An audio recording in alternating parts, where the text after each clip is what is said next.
Okay, Daniel, so we see the oil price rising a little bit today, about 2%, as you mentioned. Looking at the landscape, do you see it rising even further between now and the end of the year? There are numerous things that affect the oil price, and in this particular case, supply decisions from OPEC and its partners are very, very important. The fact that OPEC Plus have decided to maintain the supply cuts and to gradually increase supply throughout the year as demand becomes more firm is in reality no change in terms of their policy, which means that the market will continue to tighten as demand recovery is more evident and the supply cuts remain. Because remember that we have seen supply cuts that go back to 2017. Huh? So that is an important factor, maintaining oil prices at a higher level than probably they should be, considering that OPEC plus are keeping around 2.5, 3 million barrels a day of excess capacity that could be put in the market at any time. I think that another important point is that the OPEC decision depends on the United States and Iran position in terms of reaching an agreement. If the United States and Iran reach an agreement and Iran can pump more oil into the market, then obviously the rest of OPEC members would not try to increase their production. If it's not that way, then what they would probably do is to improve the supply into the second half of the year. It tells us a lot because what it tells us is that OPEC does not necessarily trust the strength of the recovery, both in oil prices and in oil demand. And they want to keep more of a tight grip in the price, behaving in a sort of central bank of oil way. And I think that that is an important factor. The other important factor is that unlike previous presidents in which we saw oil prices rise, shale and the shale industry, all of the United States oil and gas industry, is not responding by increasing capital expenditure and increasing the rig count. So it's clear that the industry this time will not behave pro-cyclically. Why do you think that is? Lots of things to talk about there. Why do you think that is from the shale perspective? You feel that the producers here in America, they aren't confident to do the capital expenditure? Well, I think that have suffered enough from taking too much of an aggressive position in terms of production growth and from being too optimistic in terms of capital expenditure and access to credit.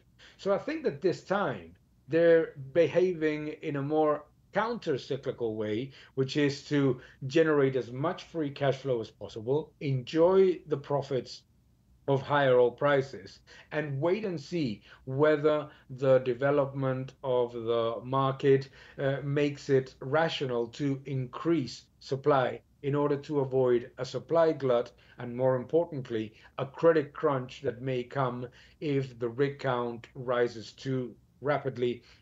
Prices of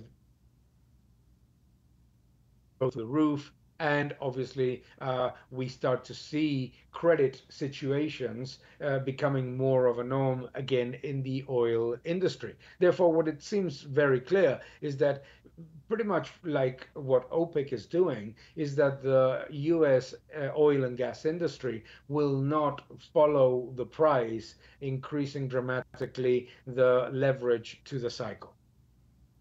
So you feel, looking at the OPEC decision, you feel they're a little jittery about the recovery? You think they're afraid of more lockdowns, or maybe that they just feel the recovery maybe isn't as strong as a lot of people are estimating?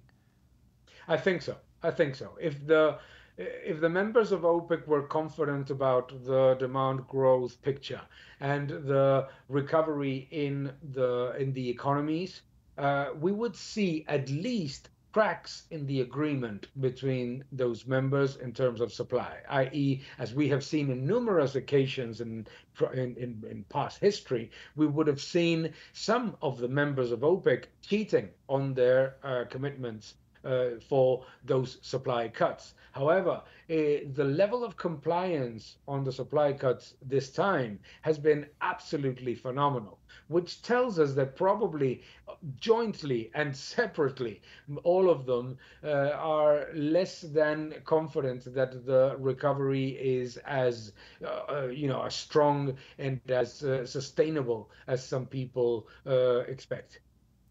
At the same time, we see inventories, I think, across the world really running very low. So, from OPEC's perspective, is it kind of a self-fulfilling prophecy? Because if prices go too high, obviously it's going to impact the economic growth at least a little, right? If the prices rise too much. So, are they kind of stuck between a rock and a hard place here, or?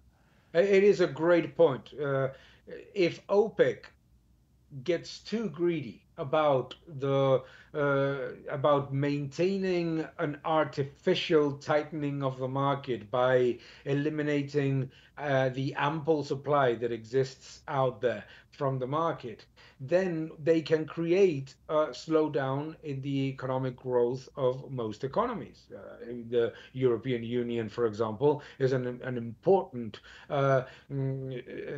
driver of the growth of the world. And if the European Union, which is a large importer of oil, starts to suffer in its trade surplus, obviously that would create headwinds on the economy. What I think is that therefore OPEC has to be a lot more prudent about their strategy. If they push the price factor too high, they create three negative elements to them. First is that they accelerate substitution and they accelerate technology diversification. The second one is that they give a bad image about their policy because they're basically showing that their only intention is to increase the price. The third is that it can backfire by generating an economic crisis. So OPEC needs to be uh, a lot more clear about when the supply that is being kept artificially under the radar, that is there, is not something that cannot be implemented. It can be put to the market tomorrow. These 2.5, 3 million barrels a day of extraordinary and additional supply.